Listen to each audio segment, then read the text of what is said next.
Hello students, welcome back to Hindi mirror channel. सभी students का Hindi mirror पर फिर से स्वागत है। अभी जो कंटेंट लेकर आए हैं, काफ़ी स्टूडेंट्स की क्वेरीज आ रही थी कि मैम हमारा एनवायरनमेंट स्टडीज़ का पेपर सॉल्विंग नहीं है। वैसे मैंने कल वीडियो अपलोड की थी आपके लिए मोस्ट इम्पोर्टेंट क्वेश्चंस की एनवायरमेंटल स्टडी से संबंधित, जिसमें मैंने आपको जो 25 क्वेश्चंस दिए हैं बहुत ही वो आपके लिए इम्पोर्टेंट होने वाले हैं, क्योंकि मैंने जो प्रीवियस पेपर आपके हैं वहाँ से क्वेश्चंस देखे और उसके बेस पर मैंने थोड़ा आपके लिए इम्पोर्टेंट क्वेश्चंस कलेक्ट किए और उसके थ्रू मैंने आपको बताए हैं। अब क्वारीज़ में आ रहा था कि मैडम जो प्रीवियस क्वेश्चन पेपर है कहीं हद तक वही क्वेश्चंस रिपीट होते हैं, तो हमने सोचा चलिए आपका स्टेप बाय स्टेप पहले 2022 दोनों पेपर कराते हैं, उसके बाद आपके 19 में और जो 18 में हुए हैं पेपर वो, क्योंकि 20-21 में आप लोगों के पेपर नहीं हुए थे, तो 2 पेपर आपको कंटिन्यू मिलेंगे। आज आपको अभी ये 50 क्वेश्चंस मिलेंगे और 50 क्वेश्चंस आपको शाम तक ये सॉल्व मिल जाएंगे। तो बने रहिए हिंदी मिरर के साथ और अपनी तैयारी करते रहिए। इससे अदर भी आपके जो प्रीवियस क्वेश्चन पेपर हैं उससे अदर भी वीडियो अपलोड हो रही हैं एनवायरमेंटल स्टडीज़ की, उनको भी आप देखिए ज़रूर।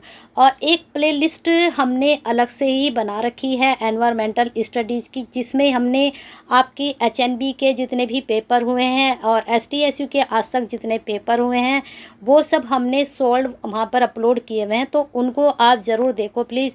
क्वेश्चंस एनवायरनमेंट का कहीं से भी कैसे भी बन जाता है, तो आप सिर्फ अपने प्रीवियस क्वेश्चन पेपर भी पढ़ लीजिए, अपनी बुक से भी थोड़ा पढ़िए और जो पेपर्स मैंने प्लेलिस्ट आपको बताई है उसको भी एक बार ज़रूर चेक कर लें, क्योंकि क्वेश्चंस का वहाँ से भी आपका बन सकता है, क्योंकि ये तीनों ही यूनिवर्सिटी आपके Uttarakhand open university, HNB university और एसटी यूनिवर्सिटी कहीं ना कहीं आपस में एक दूसरे से रिलेटेड हैं और क्वेश्चन पेपर भी एक दूसरे से रिलेटेड होकर आते हैं। और मैं इन तीनों पर ही काम करती हूँ, इसलिए मैं आपसे कह रही हूँ प्लीज़ उनको ज़रूर देख लीजिएगा अगर आपको पेपर अच्छा करना है अपना। तो चलिए शुरू करते हैं, और शुरू करने से पहले एक काम आप हिंदी मिरर के साथ अगर नहीं कनेक्टेड हैं तो प्लीज़ सब्सक्राइब कर लीजिए, बेल आइकन हिट कर दीजिए, और जितने भी स्टूडेंट्स हैं इसको लाइक के साथ साथ शेयर ज़रूर करें, क्योंकि आपका एक लाइक और एक शेयर कहीं ना कहीं क्या सभी के लिए ये काम आ सकता है। आप शेयर करते हैं तो अपने जैसे ही स्टूडेंट्स की केयर करते हैं, तो शेयर कीजिए, केयर कीजिए, और हमारे लिए एक छोटा सा लाइक इतनी मेहनत के बाद आपके लिए सॉल्विंग पेपर लेकर आना बहुत बड़ा आप अपने आप में एक टास्क होता है, और उस टास्क को हम पूरा करते हैं आपके लिए। तो चलिए कर लीजिए फटाफट लाइक, और कमेंट बॉक्स में वीडियो आपके लिए कितनी बेनिफिशियल है कमेंट करके और फीडबैक देकर ज़रूर बताइएगा। पहला क्वेश्चन है, निम्न में से कौन जल तंत्र के उत्पादक हैं? तो यहाँ पर ऑप्शन है जीवाणु, फाइटोप्लैंक्टन या फिर ज़ूप्लैंक्टन या फिर कवक।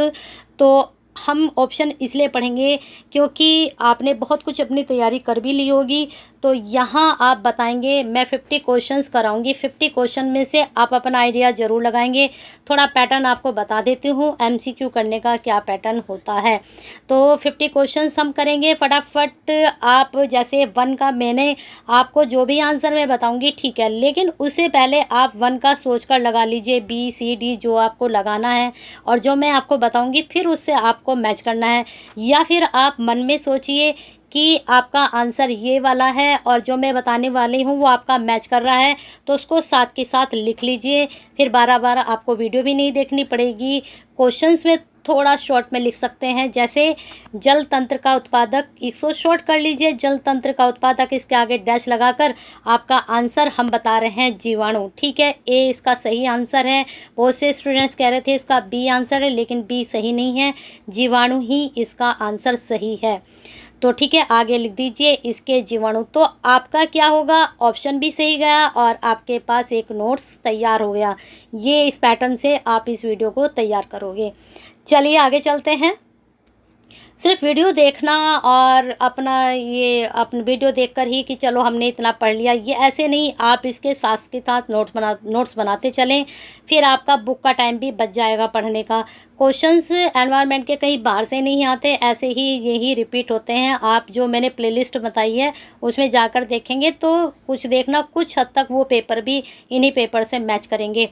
तो दूसरा क्वेश्चन आपका है, इन्वायरन शब्द का क्या अर्थ है? तो meaning of the word एनवायर, answer. तो यहाँ पर जैविक घटक, अजैविक घटक, कुल चारों ओर या इंडेफिक घटक। तो आंसर आपने सोच लिया होगा। अगर आपने सोचा है सी तो बिल्कुल सही। नंबर ऐड कर लीजिए और बताइएगा मुझे कमेंट बॉक्स में कि आपके 50 में से कितने नंबर बने हैं और फिर 100 में से आपके कितने नंबर बनेंगे। हर एक पेपर में हम ऐसे ही सॉल्व करेंगे तो आपको अपना रिजल्ट अभी पता चल जाएगा कि आपके 100 में से 34 नंबर आते हैं या फिर नहीं। इसमें 34 नंबर लाने आपके लिए ज़रूरी हैं, यानी कि पासिंग मार्क्स आने ज़रूरी हैं इस पेपर में। चलते हैं आगे। निम्न में से हो सकता है इन 50 में से ही आपके 34 बन जाए, लेकिन सच्चे तरीके से बिल्कुल गैस करना और सच्चे तरीके से अपना जो है कहना चाहिए मूल्यांकन आपको करना है कि आप कहाँ पर खड़े हैं। निम्न में से आप बहुत तैयारी कर रहे हैं, बहुत चैनल को आप फॉलो कर रहे हैं, तो हो सकता है तैयारी आपने अच्छी कर ली हो। अब देखते हैं रिजल्ट आपका क्या आ रहा है। तो इसलिए हमने थोड़ा देर से वीडियो लेकर आए कि जिससे स्टूडेंट्स देखते हैं कितनी तैयारी के साथ तैयार हैं और कितना उनका रिजल्ट दिखाई दे रहा है। तो तीसरा क्वेश्चन, निम्न में से कौन सा अपघटक है? तो इसका आंसर शैवाल, कवक, जीवाणु, विषाणु। अगर लगा रहे हैं जीवाणु तो बिल्कुल सही जा रहे हैं। चलते हैं फोर्थ पर। घास के पारिस्थितिक तंत्र में प्राथमिक उपभोक्ता है। घास है, सर्प है, खरगोश है, बड़े पेड़ हैं। तो प्राथमिक उपभोक्ता कौन होता है? जो पहले आया, यानी उसके बाद फिर वो उसको दूसरे ने खाया, फिर तीसरे ने खाया, फिर उसको खाया। तो ऐसे ही ये एक चक्र चलता है, एक क्या कहना चाहिए सर्कल चलता है। तो ये देखना है आपको। तो यहाँ पर फोर्थ में आपका आंसर जाएगा सी, ठीक है, खरगोश। चलते हैं आगे। इकोलॉजिकल पिरामिड्स को यह भी कहा जाता है Eltonian pyramids, Huxley pyramids, Odum pyramids. उपरोक्त में से कोई नहीं। ये वाला फार्मूला मैंने आपको बताया था कि इसको एलिमिनेट कर दिए। 90% ये रॉन्ग होता है आंसर। बचे हमारे पास 3। अब 3 में से हम कौन सा सही कर सकते हैं? तो पाँचवें का अगर आपका जा रहा है तो बिल्कुल सही आप लगा रहे हैं। चलते हैं 6 की तरफ। जल के पारिस्थितिक तंत्र में ऊर्जा का मुख्य स्रोत है। जो प्लेकटन, रोटीफेर्स या क्लेडोसिंस या फिर सूर्य। तो जल के पारिस्थितिक तंत्र में अगर आप लगा रहे हैं डी तो बिल्कुल सही है, ठीक है। यहाँ पर आंसर आपका सूर्य जाएगा। चलते हैं आगे 7 में। निम्न में से कौन सा राष्ट्रीय उद्यान है? अस्कोट, केदारनाथ या फिर राजाजी या फिर झिलमिल झील। तो यहाँ पर आपको बता देते हैं 7 का आंसर अगर आप लगा रहे हैं राष्ट्रीय उद्यान राजाजी तो बिल्कुल सही है और ये आप ही के आसपास है, पता है ना आपको। चलते हैं आगे 8 में। निम्न में से कौन सा जैव विविधता के लिए खतरा है? आवासरण, आवाशिकार, प्रदूषण, उपरोक्त सभी। अब मैंने आपको बताया था कि उपरोक्त में से कोई नहीं, एलिमिनेट हो जाता है। उपरोक्त में से सभी 90% सही जाता है। तो 8 के आंसर में थोड़ा कन्फ्यूजन है। वैसे तो जैव विविधता का खतरा जो होता है वह आवासरण से होता है, लेकिन ये दोनों भी इसके कहीं ना कहीं जिम्मेदार हैं। तो उपरोक्त सभी भी यहाँ आंसर जा सकता है। थोड़ा इसको आप चेक कर लीजिएगा। और ये एक चीज़ और आपको बता देते हैं कि क्वेश्चंस हम अपना 100% देने की कोशिश करते हैं कि यानी कि बिल्कुल आपके पास राइट को आंसर देने की कोशिश करते हैं। लेकिन फिर भी अगर आपको लगता है कि इसमें आंसर ये नहीं, ये होना चाहिए जो हमने बताया, तो आप कमेंट बॉक्स में बेधड़क बता सकते हैं। हम भी उसको करेक्ट करके फिर दोबारा सही कर देंगे। चलिए आगे चलते हैं। निम्न में से कौन सा XC2 संरक्षण विधि का उदाहरण है? सिटबैक्स, वन्यजीव अभ्यारण्य, बायोस्फीयर रिजर्व या राष्ट्रीय उद्यान। तो ये क्वेश्चंस बहुत ज़्यादा रिपीट हो रहा है आपके पेपर में, तो इसको एक बार अच्छे से देख लीजिएगा। तो 9 का आंसर अगर आप लगा रहे हैं क्या राष्ट्रीय उद्यान तो बिल्कुल सही लगा रहे हैं। और यहाँ पर आंसर डी के साथ ए सिटबैक्स इसका आंसर मुझे तो 90% लग रहा है, लेकिन राष्ट्रीय उद्यान भी इसका बताया गया है, एक बार आप भी चेक कर लीजिएगा। चलते हैं आगे। बुरांस वृक्ष का वैज्ञानिक नाम है। तो यहाँ पर बताना है बुरांस वृक्ष का वैज्ञानिक नाम क्या है? फाइकस रिलीजियोवा या फिर रोडोडेंड्रोन ऑर्बेरियम या सराका ओसाका या फिर एजा डिरिक्टा इंडिका। तो 10 का आंसर अगर आपने सोचा है बी तो बिल्कुल सही सोचा है, रोडोडेंड्रोन ऑर्बेरियम, ठीक है। चलते हैं आगे आपके क्वेश्चन 11 पर। निम्न में से कौन सा भारत का पहला बायोस्फीयर रिजर्व है? तो यहाँ पर आपको बताना है इसमें आंसर कौन सा जा रहा है, नंदा देवी या फिर नीलगिरी या फिर मानस या फिर पन्ना। तो 11 का अगर आप सोच रहे हैं बी नीलगिरी बायोस्फीयर रिजर्व तो बिल्कुल सही सोच रहे हैं, यही आपका सबसे पहला है। यहाँ पर क्वेश्चन बन रहा है अगला, वन्यजीव संरक्षण अधिनियम पारित हुआ 1970, 72, 75 या फिर 76। तो यहाँ पर आंसर 12 में अगर आपने सोचा है क्या बी तो बिल्कुल सही 1972। और चलिए साथ साथ आपको इम्पोर्टेंट भी बताते चलते हैं, बहुत इम्पोर्टेंट है, रिपीटेड है, कर लीजिएगा। निम्न में से कौन सा उत्तराखंड में स्थित नहीं है? Corbett national park, Dudhwa valley all flower national park, ocean barrage wetland. तो बता दीजिए इसमें से कौन सा है। तो अगर आप सोच रहे हैं 13 का बी तो बिल्कुल सही सोच रहे हैं, दुधवा नेशनल पार्क। अब ये बताइए यह दुधवा नेशनल पार्क कहाँ है, कौन से स्टेट में स्थित है, ठीक है। चलते हैं आपके नेक्स्ट क्वेश्चन पर। नेक्स्ट क्वेश्चन आपका चेक कर लेते हैं, ये क्वेश्चन भी आपका रिपीटेड है, इसको भी ज़रूर तैयार करिएगा। यहाँ पर IUCN का मुख्यालय स्थित है। तो 14 का आंसर आप देख सकते हैं, नई Delhi, gland, Switzerland, Paris Bharat में, फ्रांस में, या काठमांडू या नेपाल में। तो 14 का आंसर अगर आप लगा रहे हैं बी ग्लैड स्विट्ज़रलैंड तो बिल्कुल सही लगा रहे हैं। चलते हैं नेक्स्ट क्वेश्चन पर। नेक्स्ट क्वेश्चन जा रहा है, स्थलीय जीव विविधता सामान्यतः अधिक होती है उत्तरी ध्रुव के समीप, भूमध्य रेखा के समीप, दक्षिण ध्रुव के समीप या पर कर्क रेखा के समीप। तो 15 का आंसर अगर आपने सोच लिया है बी तो बिल्कुल सही है। अपने बिल्कुल ईमानदारी से अपने आंसर करते जाना और कमेंट बॉक्स में ज़रूर बताना कि कितने नंबर आपके आए हैं। चलते हैं 16 की तरफ। 16 में है, भारत में कितने बायोडाइवर्सिटी हॉट स्पॉट क्षेत्र हैं? वेरी इंपॉर्टेंट, रिपीटेड है, नोट डाउन जरूर करिएगा। 2, 1, 4, 10। तो 16 का अगर आपने लगाया है क्या 10 तो बिल्कुल सही लगाया है, हॉट स्पॉट जो हैं आपके 10 हैं। चलते हैं आगे, जीवाणु कवक एनेलिड व मछलियाँ उदाहरण हैं किसकी? अजैविक घटक के अजैविक उत्पादकों के उपरोक्त में से कोई नहीं। तो 17 का आपको मैंने कहा था कि इसको तो हम एलिमिनेट कर देंगे, बाकी बचे 3। तो क्या आंसर जा रहा है 17 का अगर आप लगा रहे हैं ए जैविक घटक तो बिल्कुल सही है। चलते हैं आगे, रामदेवो मिश्रा को जनक कहा जाता है किसका? इंडियन जूलॉजी का, इंडियन बॉटनी का, इंडियन इकोलॉजी का, ग्रीन रिवॉल्यूशन का। तो जल्दी बता दीजिए किसका कहा जाता है। 18 का अगर आप सोच रहे हैं इंडियन इकोलॉजी तो बिल्कुल सही है, और आज के टाइम में इसी पर ज़्यादा काम हो रहा है ना। चलते हैं आगे, निम्न में से कौन सा जानवर विषमतापी है? इसमें पेसर डोमेस्टिकस, नाजा नाजा, कोलंबा लिविया, पैंथरा टाइगरिस। तो यहाँ पर बता दें आपका आंसर लास्ट टाइम ये हमने आंसर आपको पैंथरा बताया था, थोड़ा रॉन्ग था। तो अगर आप पुरानी वीडियो देखेंगे तो वहाँ भी इसको आप करेक्शन कर सकते हैं। इसका आंसर जाएगा आपका नाजा नाजा। चलिए आगे चलते हैं नेक्स्ट क्वेश्चन पर। आपके 19 के बाद हम जैव विविधता निर्भर होती है किस पर निर्भर होती है? भूगोल पर, अन्य प्रजातियों की उपस्थिति पर, या फिर मृदा पर, या फिर उपरोक्त सभी। तो आपको बता दें यहाँ आंसर मैंने कहा था 90% यही जाता है, तो आपका आंसर यही जाएगा। चलते हैं आगे, पारिस्थितिकीय अनुक्रमण में न्यूडेशन है, ये भी आपका इम्पोर्टेंट है, रिपीटेड क्वेश्चन है और ये भी आपका रिपीटेड है।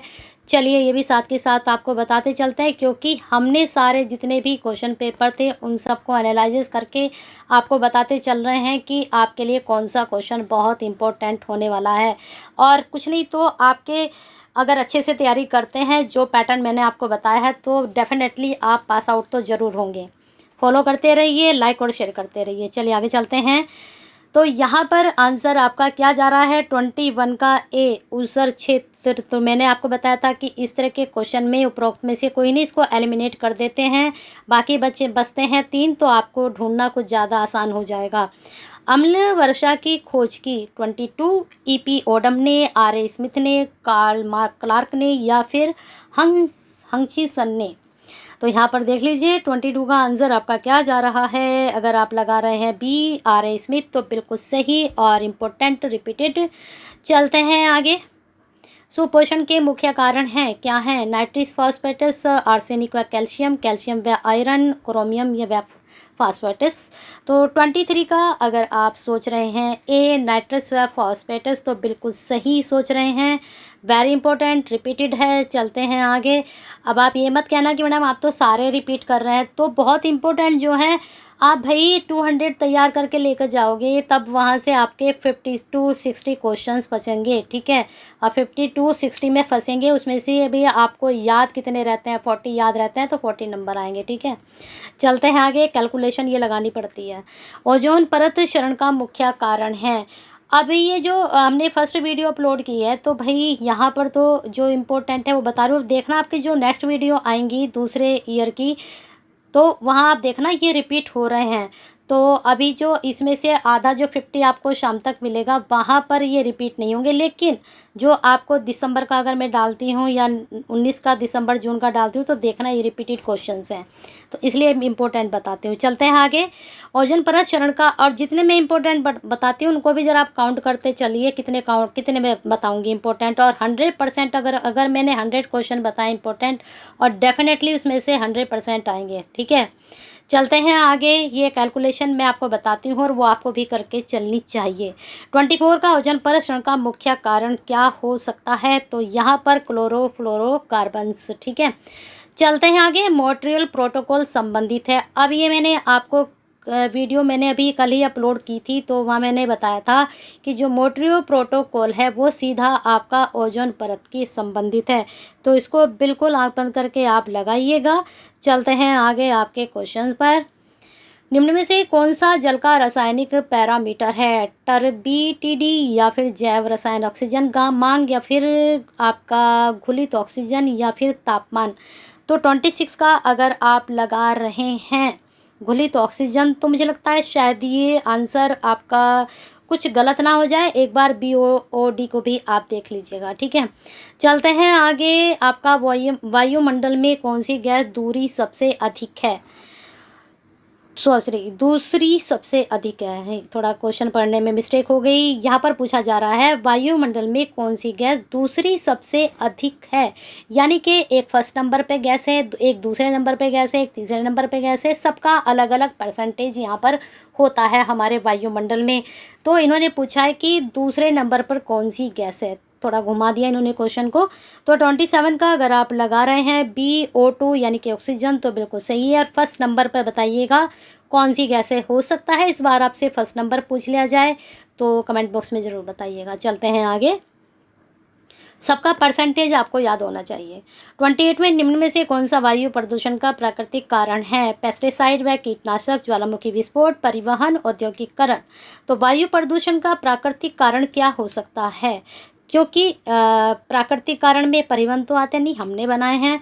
अब 28 में अगर औद्योगिकरण है, ये हमारे बनाए हुए हैं, कीटनाशक हमारे बनाए हुए हैं, लेकिन ज्वालामुखी हमारा नहीं बनाया हुआ, वो प्राकृतिक कारण है। तो सीधा सीधा ऐसे थोड़ा सा आइडिया लगाइए तो आंसर खुद ब खुद निकल कर आ जाते हैं। चलते हैं आगे। 29 पर कौन सा प्राथमिक प्रदूषण का उदाहरण है? प्राथमिक प्रदूषण यानी कि फर्स्ट नंबर पर जैसे हमारी गैसें हैं वैसे ही प्रदूषण भी आते हैं, यानी कि जो जहाँ से शुरू हुआ वो हुआ प्राथमिक, और फिर ये आते आते यहाँ हो गया, ठीक है। तो ये द्वितीय, दूसरे क्षेत्र में जाकर ये द्वितीयक हो गया। यहाँ से शुरू हुआ तो ये प्राथमिक में गिना जाएगा, ठीक है। तो अब इसमें क्या हो सकता है? परोक्सी एस्टाइल नाइट्रस, O3 या फिर दोनों। तो 29 का अगर आप आंसर लगा रहे हैं कौन सा, C, तो बिल्कुल सही लगा रहे हैं, लेकिन एक बार इसको चेक कर लीजिएगा, O3 भी इसका हो सकता है। चलते हैं आगे। रेडियो एक्टिव प्रदूषण का कारण है, ये हमने शुरू में ही कहा था कि कुछ क्वेश्चंस को आपको देखना पड़ेगा। बाकी आपको जो है क्वेश्चंस में कुछ डाउट हैं तो आप कमेंट बॉक्स में भी बता सकते हैं। तो रेडियो एक्टिव का प्रदूषण का क्या कारण हो सकता है? भाई रेडियो एक्टिव किसकी वजह से होती है आपको मालूम ही है। घरेलू गंदे जल से तो होगी नहीं, घरेलू कूड़े से नहीं होगी, ज्वालामुखी विस्फोट से नहीं होगी, जो हमारी नाभिकीय दुर्घटनाएं होती हैं सीधा सीधा उससे होता है। बहुत इंपॉर्टेंट है, रिपीटेड है। हर एक कंपटीशन में इस तरह के क्वेश्चन पूछे जाते हैं। और एनवायरनमेंट जो है वो कंपटीशन बेस ही होता है, लेकिन ये नॉलेज देने के लिए एक पेपर डाल दिया गया है जिससे स्टूडेंट्स इसके लिए थोड़ा अवेयर रहें। उत्तराखंड भूकंप के किस क्षेत्र में स्थित है? तो जोन फर्स्ट में, सेकंड में, फिफ्थ में या फिर फोर्थ में? तो 31 का आपका आंसर जा रहा है जोन फिफ्थ में। चलते हैं आगे। निम्न में से कौन सा आपदा मानव जनित है? टॉर्नेडो, ट्रेमोर, औद्योगिक भाग या सुनामी? तो देखिए, अभी मैंने आपको बताया था कि मानव क्या कर सकता है। टॉर्नेडो नहीं कर ला सकता, ट्रेमोर नहीं कर सकता है, सुनामी नहीं ला सकता, लेकिन औद्योगिक भाग मानव से ही पैदा होता है, तो वो उसने ही इसको आपदा का कारण बनाया है। तो कौन सी आपदा मानव जनित है? औद्योगिक भाग। ठीक है, चलते हैं आगे। 32 का मतलब मेरा तो यही जा रहा है, और सुनामी तो नहीं हो सकती इसका। चलिए आगे चलते हैं। गुटनबर्ग रिएक्टर नियम संबंधित है, क्योंकि अगर हम सोचें कि सुनामी किसके कारण आती है तो कहीं ना कहीं मानव भी उसके लिए जिम्मेदार है। तो एक बार आप, वैसे तो मेरे हिसाब से 99% यही जाएगा। चलते हैं आगे। गुटनबर्ग रिएक्टर नियम संबंधित है किससे? और इस तरह के जो हम क्वेश्चंस आपको बोलते हैं, डिस्कस आपसे करते हैं, तो उसमें आप भी हमारा साथ दिया कीजिए। तो ये एक तरह से एक हमारा कोलेब्रेशन होगा, तो उससे आंसर बिल्कुल 100% राइट जाएगा। ठीक है, चलते हैं आगे। गुटनबर्ग रिएक्टर नियम संबंधित है। 33 का आंसर आपका जा रहा है सी, भूकंप से संबंधित है। और बिल्कुल इसको रिक्टर पैमाना बिल्कुल याद करके रखिएगा। ठीक है, भूकंप, हरित क्रांति के जनक, वेरी इंपॉर्टेंट, बिल्कुल याद करके रखिएगा और बहुत इजी है। 34 का आंसर आपका ए, एन ब्लॉक। चलते हैं आगे। एनडीआरएफ का वृत्त रूप है, बिल्कुल जल्दी से सोच लीजिए क्या जाने वाला है आंसर। 35 का आपका जो है यहाँ पर ए, नेशनल डिजास्टर रिस्पांस फोर्स। ठीक है, चलते हैं आगे। निम्न में से कौन सा मानव के लिए सबसे खतरनाक है? आपदा, जैव विविधता, प्रदूषण, वैश्विक उष्णता? वैसे तो ये मुझे लगता है मानव के लिए भाई आपदा भी खतरनाक है, वैश्विक उष्णता वो भी है, प्रदूषण भी है, सभी है यहाँ पर। लेकिन यहाँ पर आंसर 36 में अगर आप आपदा लगाएं तो मुझे लगता है ये ज़्यादा खतरनाक है ना। चलते हैं आगे। प्रदूषण से हम थोड़ा बहुत फिर भी बच जाते हैं, वैश्विक उष्ण जैविकता, लेकिन आपदा जब आती है, अब जैसे आप देख लीजिए कितनी आपदा, पैसे कोरोना आया तो एक तरह से वो भी आपदा ही थी, और आपका केदारनाथ में बाढ़ आई वो भी आपदा थी, लेकिन वो ही सबसे खतरनाक है ना।